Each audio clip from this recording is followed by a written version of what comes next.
আমরা এখন কিছু নফল আমলের কথা শুনব। আমলগুলো যদিও নফল, কিন্তু তার ফজিলত অনেক বেশি। যেমন আল্লাহ রসুল সাল্লাল্লাহু আলাইহি ওয়াসাল্লাম বলেন, যে ব্যক্তি 5 ওয়াক্ত নামাজের পর আয়াতুল কুরসি তেলাওয়াত করবে,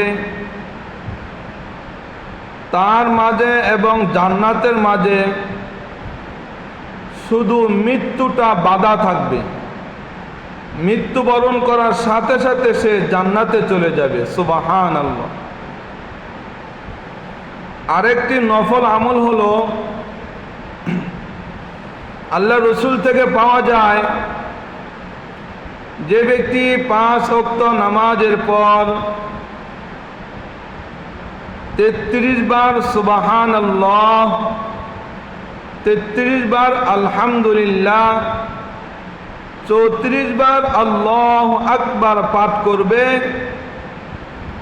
তার আমল নামায় যদি সমুদ্রের ফেনা পরিমাণও গুনাহ থাকে, আল্লাহ তাআলা এই তাসবিহ পাঠ করার উসিলায় তার গুনাহ মাফ করে দেন। সুবহানাল্লাহ। আরেকটি সুন্নতের আমল হলো, যদিও আমলগুলো নফল, কিন্তু তার ফজিলত, তার প্রতিদান অনেক বেশি। যে ব্যক্তি 5 ওয়াক্ত নামাজের পরে আল্লাহ তাআলার কাছে দোয়া করবে, ফরজ নামাজের পর, সেই দোয়া আল্লাহ তাআলা কবুল করে নেন। কিন্তু অনেক মানুষ বলে থাকে যে ফরজ নামাজের পর হাত তুলে দোয়া করতে হয় না। কিন্তু বিভিন্ন হাদিসের কিতাবে নামাজের পরে আল্লাহ তাআলার কাছে মোনাজাত করার গুরুত্ব আছে।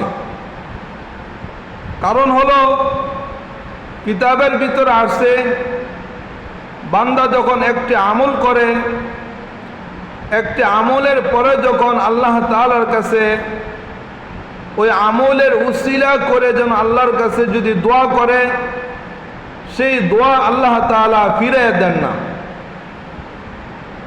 সেজন্য যদিও দোয়া করা নফল, দোয়া করতে হবে, এটা বাধ্যতামূলক নয়, কিন্তু হাদিসের কিতাবের ভিতরে একটি আমলের পরে আল্লাহ তাআলার কাছে ওই আমলকে উসিলা ধরে আল্লাহ তাআলার কাছে দোয়া করার গুরুত্ব আছে।